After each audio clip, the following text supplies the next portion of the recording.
আসসালামাইকুম সবাই কেমন আছেন? আশা করছি ভালো আছেন। আমি আপনাদের দোয়ায় ভালো আছি। তো আজকে যে গরম পড়ছে, এই গরমে কি রান্না করব কি করব মাথা নষ্ট হয়ে যায়। আর বাজারে এখন মাছ পাওয়া যায় না ভালো। কার কার এলাকায় মাছ পাওয়া যায় অবশ্যই কমেন্ট করে বলবে। আমাদের এলাকায় বাজারে খুবই কম মাছ পাওয়া যায় এই গরমের ক্ষেত্রে। আর ঘরের কাজ এই যে ঘরে দেখো কি পরিমাণ মাছি, এই যে বিছানার ভিতরে কত মাছি, এই যে বিছানায়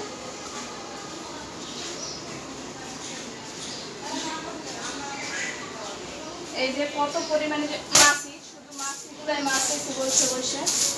আর গরমের ভিতরে বসে রয়েছে, কি করবো বুঝতেছি না।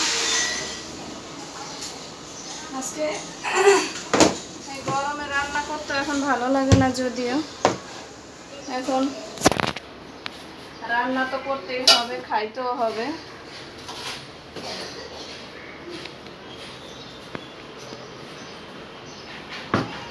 এই যে দেখো রান্না করছি কি, এটা হচ্ছে কাতলা মাছ রান্না করছি সিম বিচি দিয়ে। তো তরকারি রান্না করছি, অবশ্যই বান্ধবীকে তরকারি পাঠাবো, এই জন্য এই চামচ নিলাম। তো আজকে মাছ রান্না করছি বান্ধবীকে দিব। এখান থেকে 2 পিস মাছ উঠিয়ে এই যে বান্ধবীকে পাঠাবো বাসায়। আর এই যে সিম বিচি দিয়ে, এই যে দেখো তোমরা, সিম বিচি দিয়ে রান্না করছি। 2 পিস মাছ দিব ওদের বাসায় দুপুরে খাওয়ার জন্য। তাই তো এই 2 পিসই দিব, আর বাকিগুলো আমরা খাবো। এই যে আজকে হচ্ছে রুই মাছ, সরি এটা কাতলা মাছ। আর হচ্ছে রান্না করছি কি, এই যে ডাল রান্না করছি। এই তো এখন হচ্ছে কাপড় ধোবো, গোসল করব। আর তোমাদের সাথে একটা কথা শেয়ার করি। দেখো আমি কিন্তু অশালীনতা করা পছন্দ করি না। আর আমি ততটুকু নিয়ে ভিডিও করি, তোমরা অবশ্যই ভিডিওটা সাপোর্ট করবে।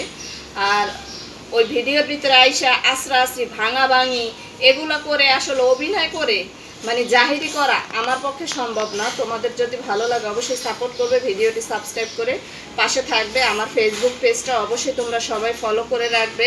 কেননা আমি মনে করি কি, যারা ওই আশ্রাশ্রি পাঁচরাপাঁচরি করে এই জিনিস ওই জিনিস ফেলায়, তারা অনেক ভালো অবস্থানে আছে। আর না হলে তারা ঘরের জিনিস কীভাবে নষ্ট করে। আমার তো একটা সুতা নষ্ট করতে কষ্ট লাগে, কেন আমি যে পজিশনে আছি, আমি অনেক আমার হিসাবে আমি আমার তরফ থেকে যতটুকু আছি আলহামদুলিল্লাহ। তো দোয়া করবে সবাই আরেকটু যাতে ভালো থাকতে পারি। ভালো থাকার জন্য মানুষ কি না করে, অনেক কিছু করে। তো অনেক কথা বলে ফেললাম। সবাই ভিডিওটি ভালো লাগলো অবশ্যই চ্যানেলটি ফলো দিয়ে রাখবে, সাবস্ক্রাইব করে রাখবে, আর অবশ্যই শেয়ার করবে। ভালো থাকবে সবাই। আসসালামু আলাইকুম।